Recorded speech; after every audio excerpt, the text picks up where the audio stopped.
Bon dia a tots i a totes. Veig que hi ha. Com ha dit el pare Màxim, parlarem de la carta apostòlica Desiderio Desideravi, un document firmat pel papa Francesc el 29 de juny d'enguany. És un document, com diu el text, sobre la formació litúrgica del poble de Déu. Ara bé, en el primer paràgraf de la carta es precisa ulteriorment l'objectiu que es proposa el papa amb aquesta publicació. En el número primer diu: vull oferir simplement alguns elements de reflexió per contemplar la bellesa i la veritat de la celebració cristiana. No es tracta, doncs, d'una nova instrucció o d'un directori amb normes específiques sobre la formació litúrgica, sinó més aviat d'una meditació, o si voleu, una catequesi per comprendre la bellesa i de la celebració litúrgica i el seu paper en la vida cristiana i en l'anunci de l'Evangeli. D'altra banda, la carta es col·loca explícitament després de la publicació l'any passat del motu proprio Traditiones Custodes sobre l'ús de la litúrgia romana abans de la reforma del 1970, del qual motu proprio aquest document confirma i aprofundeix les decisions. Els 65 paràgrafs del document es divideixen en 8 seccions, més una breu introducció, el número 1, i una llarga conclusió del número 61-65. Ho dic perquè algú del text pot veure. En les 6 primeres seccions predomina la dimensió doctrinal i espiritual de la litúrgia. En les 2 últimes seccions, molt més llargues, dedicades a la formació i a l'ars celebrandi, predomina la dimensió pràctica o pastoral de la litúrgia. De tota manera, doctrina i espiritualitat i pràctica s'entrellacen al llarg de tot el document. Per exemple, cap al final torna el papa a parlar de l'espiritualitat de la litúrgia. Ara bé, en la presentació d'aquesta carta apostòlica, penso parlar una hora, si vaig més enllà em podeu parar. Penso, per tant, presentant aquesta carta, seguir l'esquema que acabo de proposar, dividit en 2 grans parts, subratllant allò que em sembla més important i afegint de tant en tant algun comentari quan hi escau. Primer, la naturalesa de la litúrgia en el context de la història de la salvació. En el discurs d'aquesta primera part de la carta es percep un itinerari que va de Crist a l'Església per arribar a la litúrgia. És un mètode important per comprendre la litúrgia. La litúrgia parteix de Crist, Església, litúrgia. La pregunta clau en aquesta primera part podria ser: què és la litúrgia en el context de la història de la salvació? Com una primera resposta, m'agrada definir-la dient que la litúrgia és l'Evangeli celebrat. La litúrgia és l'Evangeli celebrat, com per exemple podem notar quan nosaltres partint de l'Advent arribem a Pentecosta, hem seguit un itinerari que l'Evangeli ens explica. L'Evangeli és la bona notícia del compliment de les promeses fetes per Déu a Abraham, Isaac i Jacob. Aquestes promeses troben compliment en el Fill de Déu encarnat, fet home, mort i ressuscitat, és a dir, en el misteri pasqual de Crist. I aquí podem connectar ara amb la carta apostòlica quan el número 7 afirma: si no haguéssim tingut l'últim sopar, és a dir, l'anticipació ritual de la seva mort, de Jesús naturalment, no hauríem pogut comprendre com l'execució de la seva sentència de mort podia ser l'acte de culte perfecte i agradable al Pare, l'únic i veritable acte de culte. Fins aquí el número 7. Per què diu aquest text que si no haguéssim tingut coneixement de l'últim sopar no haguéssim comprès la mort de Crist? Perquè si tenim present que Jesús, quan l'últim sopar diu això és el meu cos entregat per vosaltres, això és la meva sang vessada per vosaltres, aquí comprenem en aquestes paraules el significat de la mort de Jesús. I aquí el document cita unes paraules de Sant Lleó Magne quan diu: allò que era visible de Jesús, el que es podia veure amb els ulls i tocar amb les mans, les seves paraules, els seus gestos, el concret del verb encarnat, ha passat a la celebració dels sagraments. Aquestes paraules són importants perquè expressen molt bé, ens fan comprendre molt bé allò que anomenem presència sacramental de Jesús. Si Jesús veia, tocava, parlava, etc., tot el que la litúrgia és acció, ens recorda l'acció de Jesús. Sí, ara no entrem aquí perquè seria tot un gran problema, però és important aquest text de Sant Lleó Magne citat al començament. En la litúrgia ens trobem amb el Senyor Jesús i som tocats per la força del seu misteri pasqual. La fe cristiana és una trobada viva amb ell o no és. El poder salvífic del sacrifici de Jesús, de cadascuna de les seves paraules, de cadascun dels seus gestos, mirades, sentiments, ens arriba a través de la celebració dels sagraments. Com sabem, la nostra primera trobada amb la Pasqua del Senyor és el baptisme. En perfecta continuïtat amb l'encarnació, se'ns dona la possibilitat, en virtut de la presència i de l'acció de l'Espírit Sant, de morir i ressuscitar en Crist. Fins aquí el document ha parlat de Crist i ara parla breument de l'Església. He dit el camí és Crist, Església, litúrgia. I de l'Església cito només aquestes paraules que el document ha pres de Sant Agustí. Del costat de Crist, adormit a la creu, va brollar l'admirable sacrament de tota l'Església. Aquestes paraules les ha citat també la Constitució Sacrosanctum Concilium sobre la litúrgia, el número 5. Dit això, abordem ara el sentit teològic de la litúrgia. Crist, Església, litúrgia. Podem dividir aquesta part en 3 temes principals. Primer, la bellesa de la veritat de la celebració cristiana.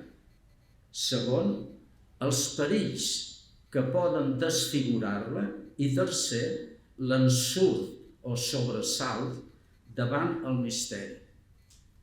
3 temes que explicaré breument resumint. El Papa torna a recordar que amb aquesta carta vol convidar tota l'Església a redescobrir, custodiar i viure la veritat i la força de la celebració cristiana. Quina és la veritat de la celebració cristiana? La veritat de la bellesa de la celebració cristiana es refereix, en primer lloc, al seu significat teològic, com és descrit en el número 7 de la Constitució litúrgica del Vaticà II, que la carta apostòlica comenta a la seva manera i que jo resumeixo en poques paraules. La litúrgia és el sacerdoci de Crist, revelat i entregat a nosaltres en la seva Pasqua, present i actiu avui a través dels signes sensibles, perquè l'Esperit Sant, submergint-nos en el misteri pasqual, transformi tota la nostra vida, conformant-nos cada vegada més amb Crist. Mireu que la litúrgia sempre arriba a la vida, a transformar la nostra vida.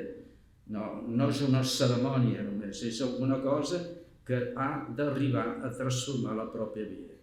Aquesta és la veritat de la celebració cristiana.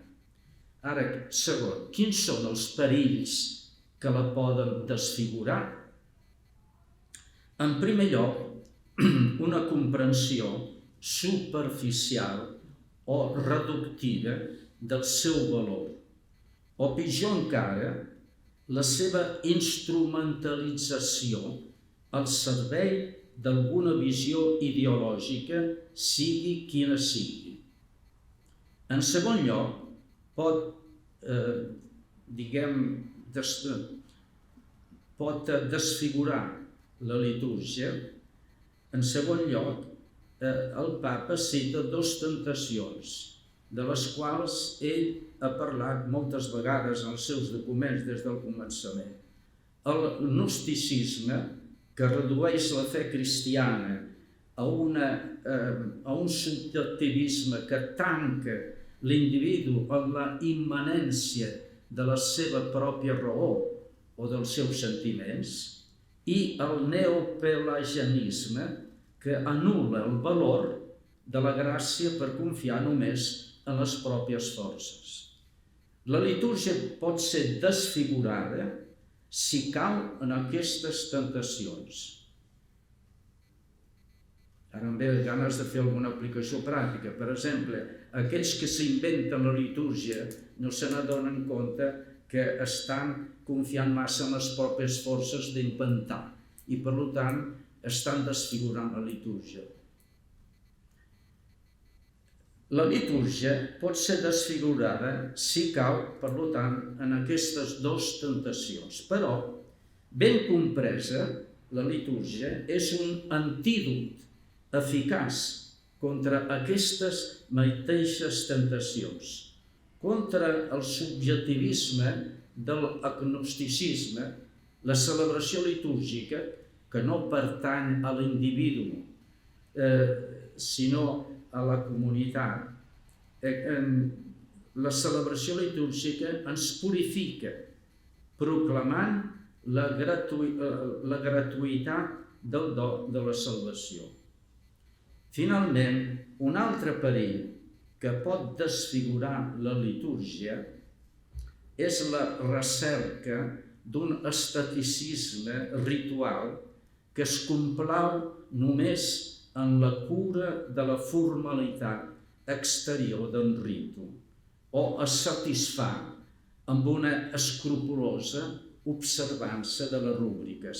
Aquí el document, però, diu naturalment, les rúbriques han de ser observades. Per què? Per no robar a l'assemblea cristiana el que li correspon, és a dir, el misteri pasqual celebrat en la forma ritual que l'Església estableix. Aquesta primera part, en què hem dividit la carta apostòlica, que és la part més breu, es conclou amb una invitació a meravellar-se davant el misteri pasqual celebrat. Aquest ensurt, aquesta meravella, no es refereix a la vaga expressió sentit del misteri, que, citat per alguns contra la reforma litúrgica, que l'hauria eliminat.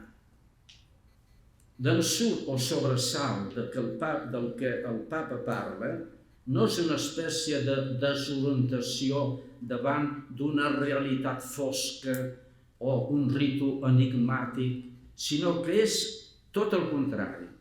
Admiració davant el fet que el pla salvífic de Déu ens hagi estat revelat en la Pasqua de Jesús, l'eficàcia del qual continua arribant-nos en la celebració dels sagraments.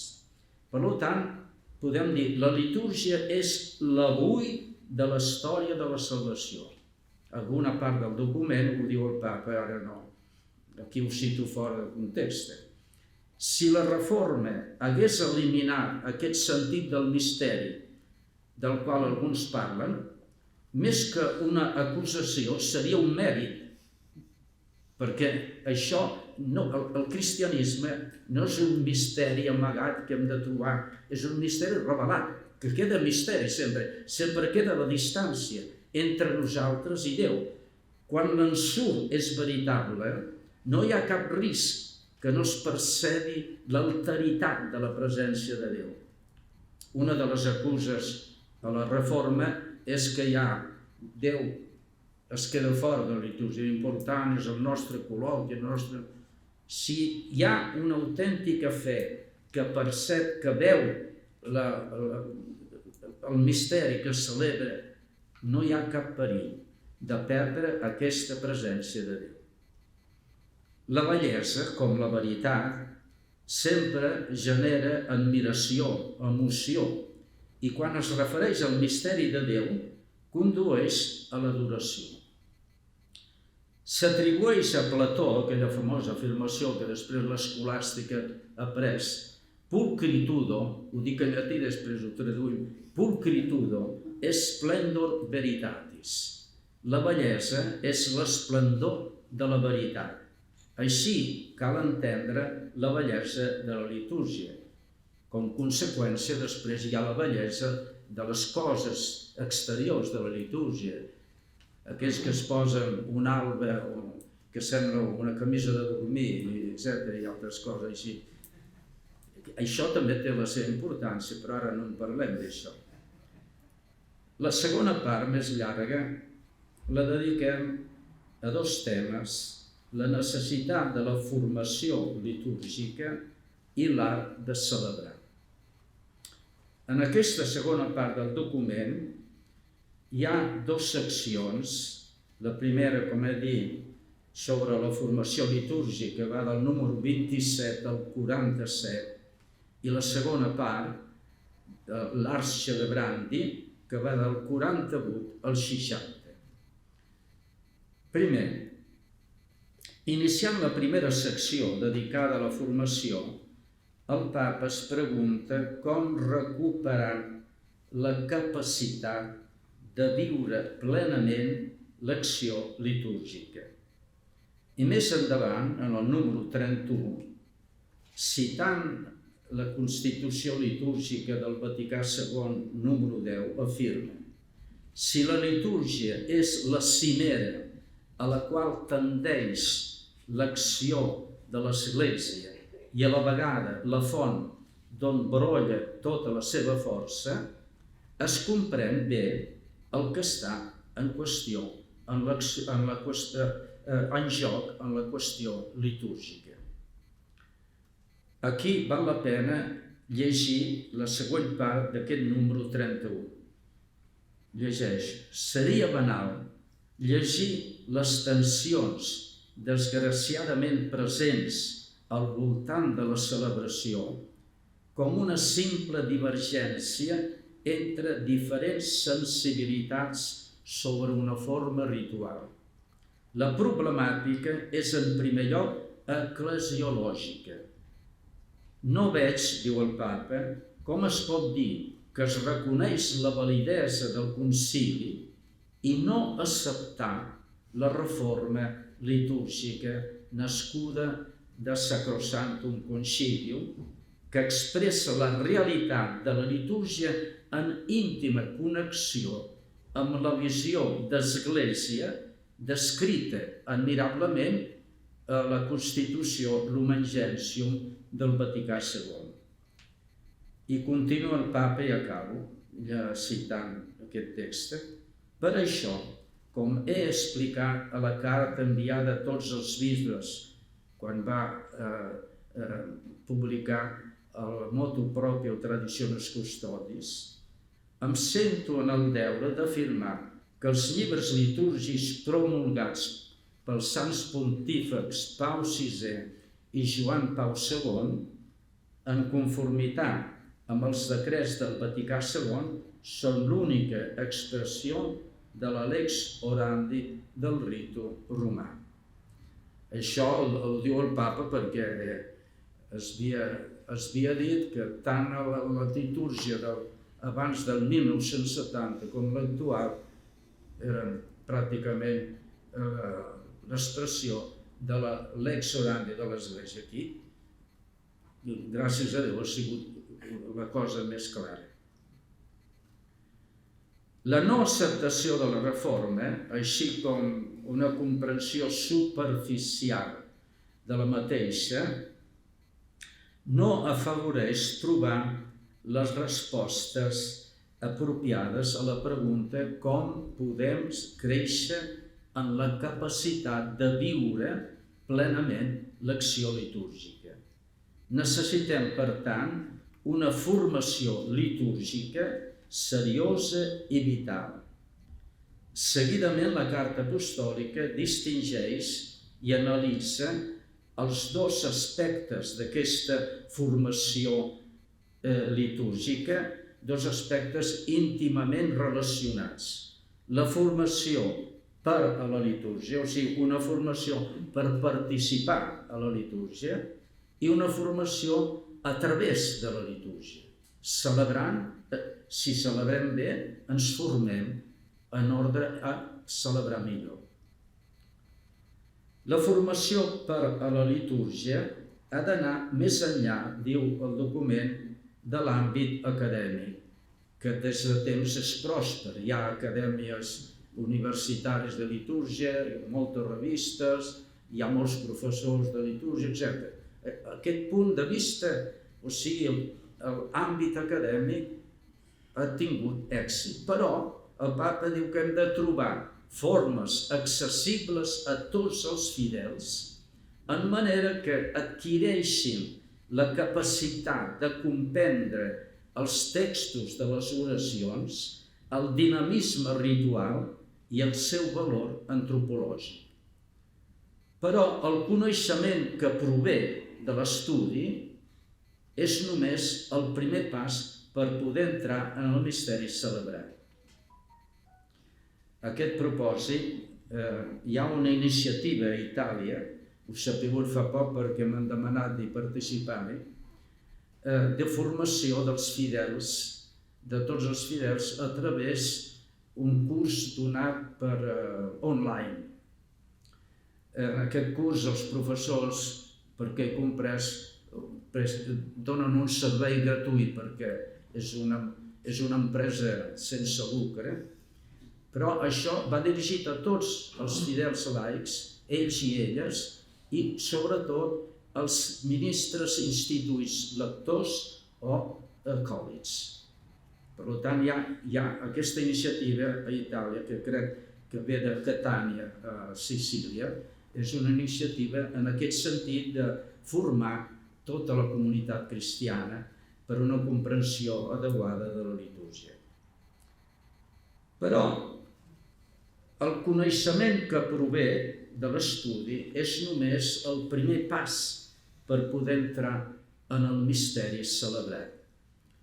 Els ministres que presideixen les assemblees litúrgiques tenen una particular responsabilitat en aquesta tasca formativa que podran complir adequadament si ells mateixos viuen la celebració com una experiència de fe i conformen la seva vida al misteri que celebren.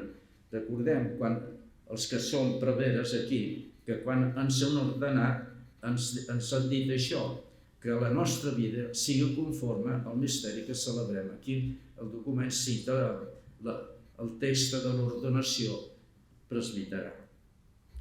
Seguidament, en aquest context, el Papa assenyala la importància que té la formació en els seminaris.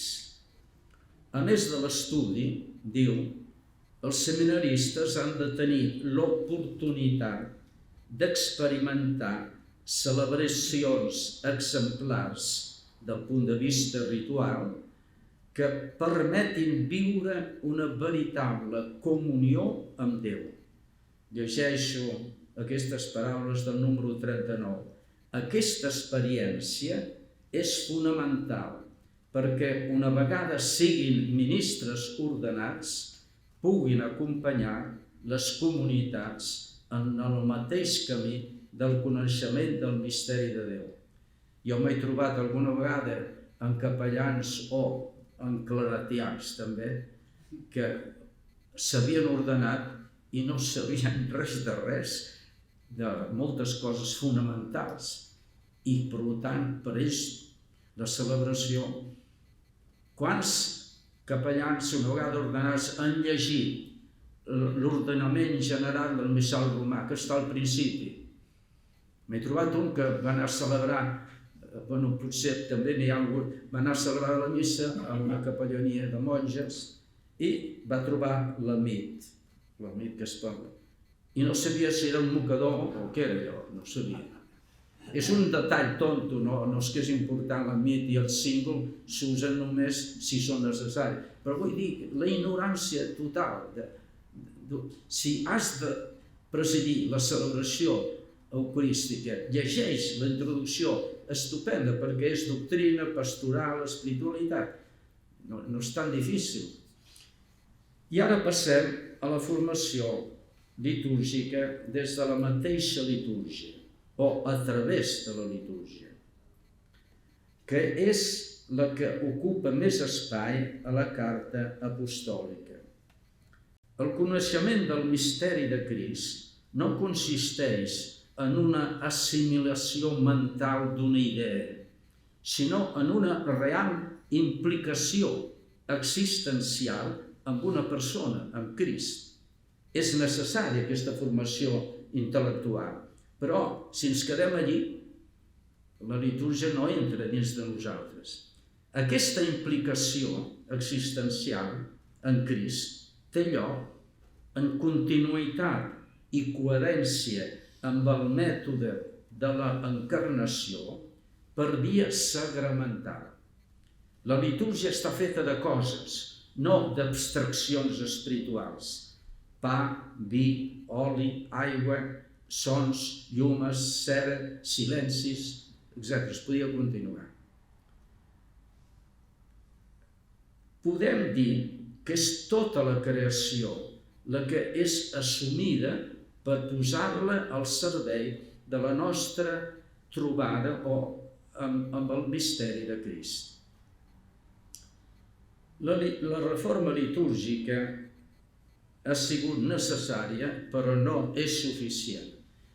Hi ha un famós professor de litúrgia, un amic meu, que alguns coneixen, Andrea Grillo, que és un laic, però és un gran liturgista, que sempre diu això.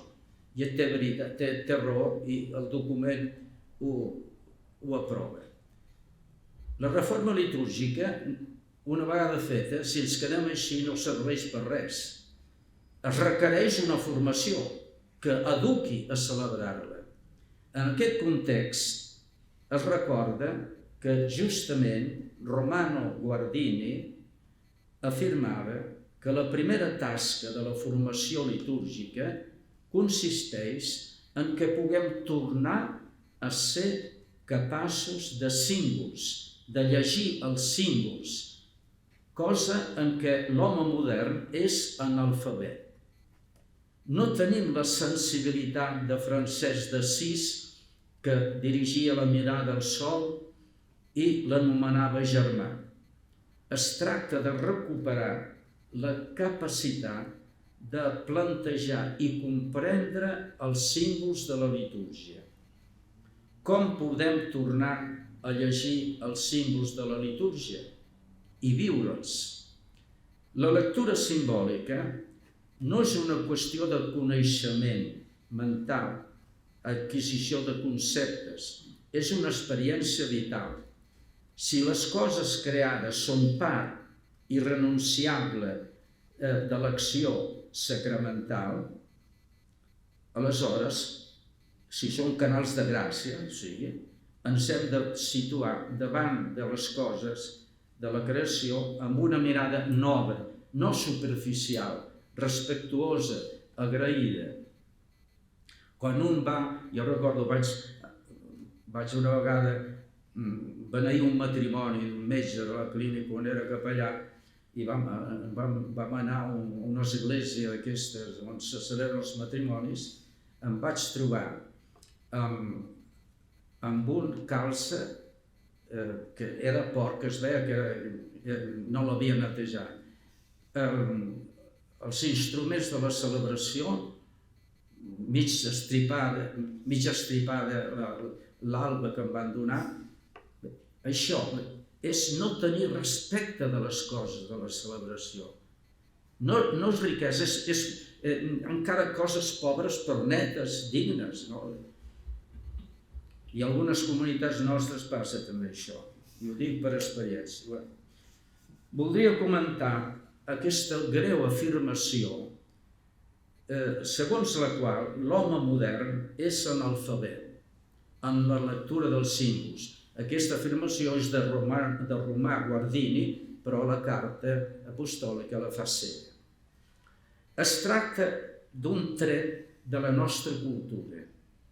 Un filòsof d'origen coreà, Byung-Chul Han, professor però a Berlín, a una universitat de Berlín, ha escrit recentment un llibre traduït a diverses llengües, també l'espanyol, el castellà, jo crec que en català no l'han traduït. En castellà es diu La desaparición de los rituales. Jo tinc l'edició italiana. Resumeixo el pensament principal d'aquest autor, el qual no és catòlic, ni apostòlic, ni romà. Vull dir, ell parla de ritus en general, perquè tota la vida està feta de ritus. Quan fem una inclinació a la bandera o fem altres coses, tot està ple de ritus. El mateix fet de saludar-nos són tot ritus, però això està desapareixent. És com allò que deien, primer deien reverendíssima mare general, Dolors no sé què, després mare general, després general i al final l'ole, o sigui, això és tot un continuat perdre símbols. Ara, no vol dir que ens hem de quedar amb el text de reverendíssima mare general, però s'ha de tenir també seny fins a on es pot perdre la mateixa, diguem, substància de la vida. Llegeixo breument el pensament resumit d'aquest autor. Els ritus, diu aquest professor, són accions simbòliques que transmeten i representen aquells valors i ordres que mantenen cohesionada una comunitat. El món d'avui pateix una força carestia del simbòlic i en el buit simbòlic es poden perdre aquelles imatges i metàfores generadores de sentit i constructores de comunitat que donen estabilitat a la vida. Aquest llibre val la pena llegir-lo. És un llibre que ens fa pensar. Ell cita alguna vegada una cosa catòlica, però ell parla en general. I nosaltres, per què en la litúrgia avui hi ha una gran llibertat, cadascú fa el que vol? Jo noto, inclús els liturgistes. Recordo l'any passat que vaig parlar als liturgistes espanyols a Santiago de Compostela, em vaig posar darrere durant l'oració de laudes, no? I un detall, és una tonteria, dieu, però és una tonteria que un liturgista no tindria que fer.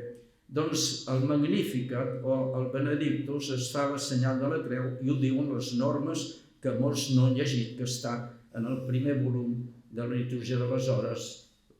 Bé, aquesta senyal de la creu té importància perquè aquests textos de l'Antic Testament els llegim cristianament, com acció de gràcies per la salvació. Doncs cap liturgista, vaig veure un que feia la senyal de la creu, cap ho va fer, jo estava darrere també. És un detall, tonto, si voleu, però fa comprendre com hi ha s'abandona qualsevol, quasi un té vergonya de fer certs gestos, certes coses, no? Agafen una posició tot normal, viril, diuen ells. El papa pensa que en l'educació per adquirir aquesta sintonia amb els símbols de la litúrgia poden tenir un paper important els pares, els avis, això sempre el papa cita els avis, com també els rectors de la parròquia, els catequistes. Molts de nosaltres n'hem après el poder dels gestos litúrgics, com el senyal de la creu, ens ensenyava la nostra mare, agenollar-se abans d'anar a dormir i pregar, o, per exemple, el Pare Nostre, l'Ave Maria, no? És important, però això la família cristiana ja ha abandonat, en general, l'educació dels fills, en aquest punt. És el primer pas negatiu. I després, si no van al catecisme, al final, diguem, l'ignorància és total. Segona part d'aquesta, segona secció d'aquesta segona part. L'art del celebrar, l'art celebrandi, és una manera per custodiar i créixer en la comprensió dels símbols de la litúrgia dels quals hem parlat fins ara. Pressuposem el que hem dit sobre la naturalesa teològica de la litúrgia. En efecte, l'art celebrandi no es pot reduir a la mera observança d'un aparell de rúbriques, ni tampoc es pot pensar com una fantasiosa, a vegades salvatge, creativitat sense regles. Com qualsevol art, l'art celebrandi, com qualsevol art, requereix diferents coneixements. En cito 3, presos del document. La comprensió del dinamisme que descriu la litúrgia. Segon, la sintonia amb l'acció de l'Esperit Sant en la litúrgia i el coneixement de la dinàmica del llenguatge simbòlic. Explico breument la primera d'aquests coneixements. Quina és la comprensió del dinamisme que descriu la litúrgia? Es veu molt clar en l'Eucaristia, però en totes les celebracions. Es fa memorial d'un fet de la història de la salvació. Aquest fet, aquesta realitat, es fa present en el sagrament i es fa present per viure aquest sagrament, per viure el missatge d'aquest fet salvífic. O sigui, són 3 moments que trobem molt clarament en la litúrgia. La litúrgia de la paraula, després la presència de Crist en el sagrament i la comunió. Són 3 moments que es troben en tots els sagraments d'alguna manera. Per tant, sense menysprear tots els coneixements tècnics, avui es fan servir moltes coses tècniques, que siguin pantalles de televisió o tablet, com ja usar, etc. Els fem servir inclús per pregar, però a ningú li passarà pel cap, espero, de celebrar, de proclamar l'Evangeli, si els volia passar pel cap, amb la tablet o amb l'ordenador. perquè és un llibre que es posa damunt de l'altar i després es porta en processó, és insensat. Jo crec que això està discutit en congressos, hi ha hagut parers, però segons el meu parer és un disbarat, perquè l'ordenador no serveix només per la paraula de Déu, el llibre litúrgic és només per la paraula de Déu, i llavors és diferent. L'art celebrandi no consisteix, millor, com deia abans, encara que no hem de deixar menysprear els coneixements tècnics, que sempre poden ser útils segons i com, cal en primer lloc respectar la naturalesa de la litúrgia i l'acció de l'Esperit Sant en la mateixa. Segons Romano Guardini, el Papa el document el cita 3 o 4 vegades, l'aprenentatge de l'art de celebrar és una disciplina, la renúncia a un sentimentalisme tou, un treball seriós realitzat en obediència a l'Església en relació amb el nostre ésser i el nostre comportament religiós. Romano Guardini sempre és un filòsof, però és molt clara aquesta visió que té ell de l'art de celebrar, com disciplina. L'art celebrandi no concerneix només els ministres ordenats que presideixen la celebració. És una realitat a la qual estan cridats tots els batejats.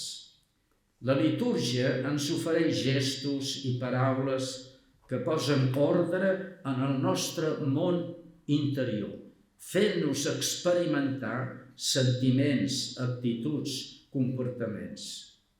La celebració litúrgica és una acció que implica el nostre cos en la seva totalitat. El Papa recorda que entre aquests gestos rituals que pertanyen a tota l'assemblea, el silenci ocupa un lloc molt important. No és el refugi per amagar-se en un aïllament intimista, com si la ritualitat fos una distracció. Alguns ho creuen, inclús. Per què? Perquè això ho he viscut com consultor del culte, però hem rebutjat, venia de la secretaria de l'Estat, o sigui, del punt més alt del Vaticà, la petició de canviar el ritus de la pau, perquè abans de la comunió havia una distracció, tothom es donava la mà, etc. I volíem posar, o com és a la litúrgia antiga o ambrosiana, després al final de la litúrgia de la paraula o abans de despedir-se de la missa. I aquesta mentalitat creia que és una distracció dir al meu germà, Pau, en Crist, a tu. És tot al revés, és no comprendre que la litúrgia és una acció i que tot el que fem, si ho fem amb fe, ens ajuda a anar a combregar. Ho fan també a la capellania on vaig jo, van a combregar i després canten. Però el cant és la comunió, no és després de la comunió. Quan Egèria, segle IV, ens explica la litúrgia de Jerusalem, la gent que s'emocionava, que cantava, que plorava quan sentien llegir la Passió, o que anaven a combregar tots cantant, és bonic perquè anem tots junts a combregar. No és una acció meu personal, vaig a combregar amb agilollo, però no vaig... No, és tots junts que anem. El que fa, si hi ha fe i tenim coneixement del que és la litúrgia, ho tindríem que fer quasi ballant, cantant, com fan a Sevilla, aquells nois que canten els 6. Bé, no vull sortir del tema perquè no acabaríem. El Papa recorda, per tant, l'importància del silenci, que no és El silenci podem dir que és el símbol de la presència de l'acció de l'Esperit Sant en la litúrgia. Cada gest, cada paraula de la celebració, expressada amb art, forma la personalitat cristiana de l'individu i de la comunitat. A aquest propòsit vull recordar el filòsof Paul Ricoeur, que mor fa 12 anys, crec. Paul Ricoeur, un francès, fill d'una família luterana, però un gran cristià, a tal punt que els seus companys filòsofs li deien que ell feia teologia quan feia filosofia. És un autor que jo he llegit molt perquè és realment important. Ell parla d'una experiència litúrgica que ha tingut i diu que havia participat en una celebració litúrgica. Diu, m'arrenca de la meva subjectivitat i m'ofereix no les meves paraules ni els meus gestos, sinó aquells de la comunitat. I continua. Soc feliç d'aquesta objectivació dels meus sentiments. Quan entro en l'expressió cultural, entro en la forma que em dóna forma. I acaba dient, sí, gràcies a la litúrgia, soc fonamentalment arrencat de la preocupació de mi mateix. Quan això ho he dit en una conferència, he sortit i de seguida m'han demanat on és això, on és? I si igual això és documentat, no és una inventat. Aquesta experiència de la que parla Ricoeur és possible, naturalment, si tenim present allò que diu, ho deia Sant Agustí, ho diu Sant Benet i ho diu també la Constitució litúrgica quan parla de la litúrgia de les hores, que la ment, el cap, ha de ser d'acord amb la veu, no al revés. No la veu, ho dic plàsticament amb un exemple. Quan la litúrgia era en llatí i era pràcticament una acció del sacerdot, els altres o no entenien o feien altres coses, inclús nosaltres, a filosofia, tota la litúrgia de la paraula, aquí hi ha companys meus d'estudis, tota la litúrgia de la paraula fins a l'ofertori, continuava la meditació, que meditàvem allò que ens proposaven. Per tant, la nostra ment no era d'acord amb l'acció. La reforma ara ens demana el contrari, que l'acció entri dins del nostre cap i ens formi. Els pensaments que la litúrgia proposa han d'entrar dintre. Tingueu present que encara això passa. O sigui, aquells que pensen que en el moment de la celebració ells es posen dins d'una experiència personal amb el Senyor i l'acció litúrgica es queda allí com una realitat que només es contempla. A continuació, la carta apostòlica es concentra en la responsabilitat específica que els ministres ordenats tenen en l'ars celebrandi. Jo diré que, anem endavant. Moltes vegades la manera de viure la celebració de la comunitat està condicionada per bé i malauradament també per mal, per la forma en què el mossèn presideix la celebració, amb rigidesa austera o creativitat exagerada, precipitat o lent, descuidat o excessivament refinat, afable o hieràtic. La inadequació d'aquestos i altres models té una arrel comuna, un exagerat personalisme en l'estil celebratiu que de vegades expressa una mal dissimulada mania de protagonisme.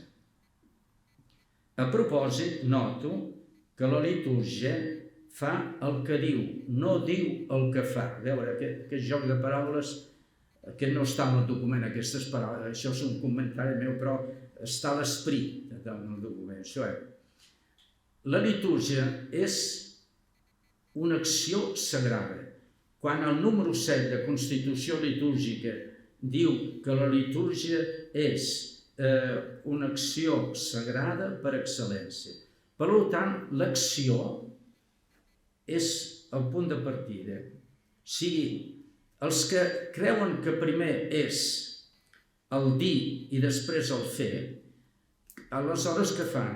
Volen comentar. O sigui, veure si m'explico una mica millor, perquè jo en català no soc un mestre, em venen paraules italianes i per tant tenim present que la litúrgia és acció sagrada per excel·lència i s'obren, per tant, els discursos explicatius. M'he trobat més d'una vegada parlant al clero dels bisbats a Itàlia i també quan vaig anar a una comunitat nostra, no a Roma, sinó una de les 4 que tenim a Itàlia, un s'alça i diu: però jo tinc un problema, la gent no entén, he d'explicar. I parlava del baptisme. Diu, per exemple, quan faig l'unció, dic, escolta, explicar, és el ritu que ho explica. Si tu fas l'unció i dius unes paraules, després a l'homilia que fas pots explicar alguna cosa, perquè l'homilia pot explicar, inclús a la missa pot explicar alguna cosa. Però deix parlar el ritu. Si tu vols explicar, com jo recordo un cas, no anirem quasi un metge, recordo un cas aquí a Barcelona, vaig estar present a un matrimoni d'un senyor que portava l'autobús, feia Roma a Barcelona, i el claretià em deixava l'autobús, per tant érem amics, i vaig portar la benedicció apostòlica per el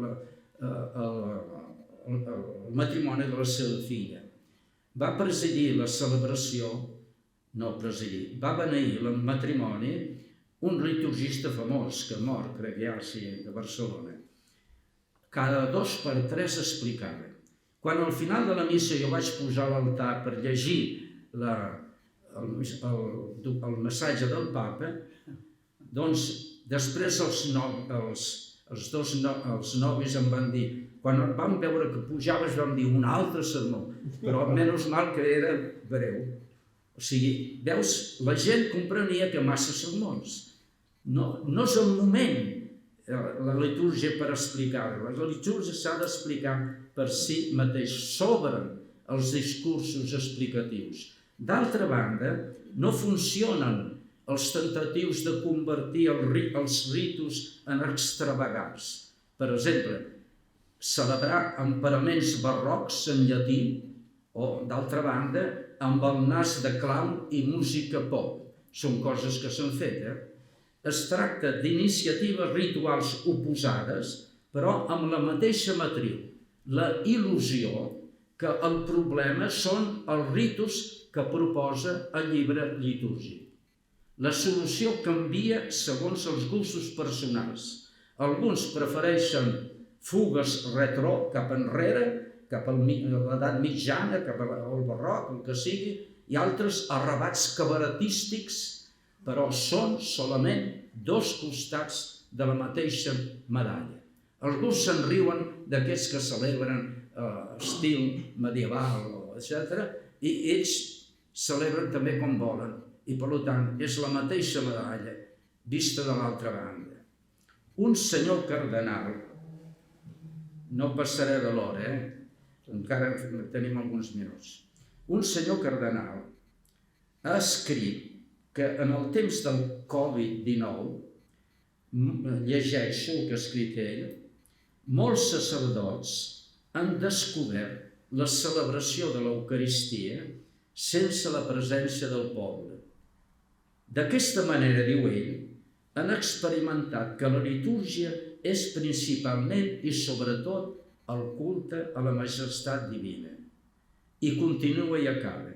Celebrant sols ja no tenien el poble cristià davant, dels seus ulls i així han pogut prendre consciència que la celebració de la missa sempre va dirigida a Déu.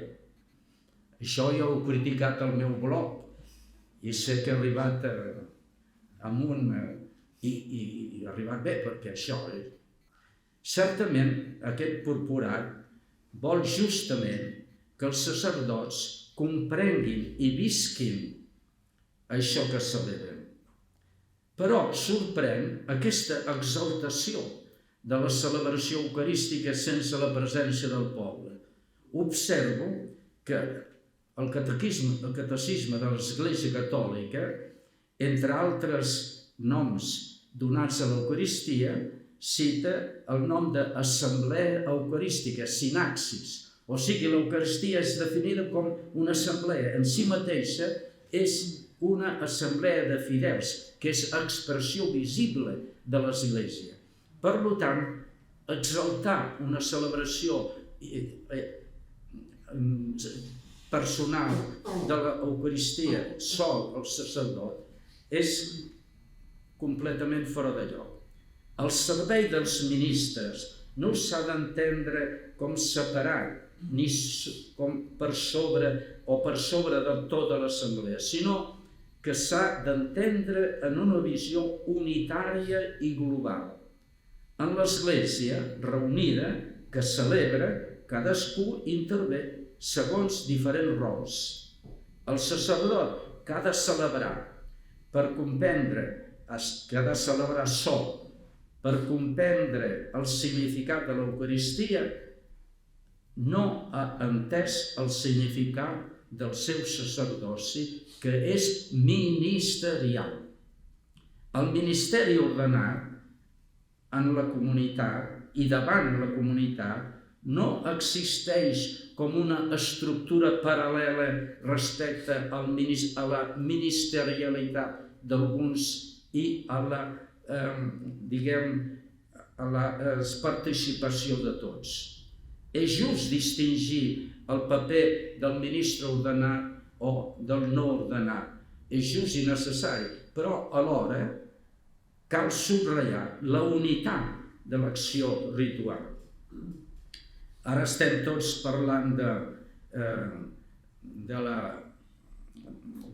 del proper sínode sobre això mateix, no em ve la paraula també. Doncs la primera cosa que s'ha de tenir present és el caminar junts, el prevere i els fidels. No el prevere que fa la seva cosa i els fidels de tant en tant intervenen. Com diu la carta apostòlica, el prevere viu la seva participació pròpia durant la celebració que presideix i la viu, naturalment, en virtut del do rebut en el sagrament de l'ordre. Perquè aquest servei es faci bé, amb art, és de fonamental importància que el prevere tingui viva consciència de ser una presència particular del ressuscitat, diu el Papa en la carta. El ressuscitat és el protagonista i no la nostra immaduresa. I el Papa afegeix aquí una bella afirmació que llegeixo.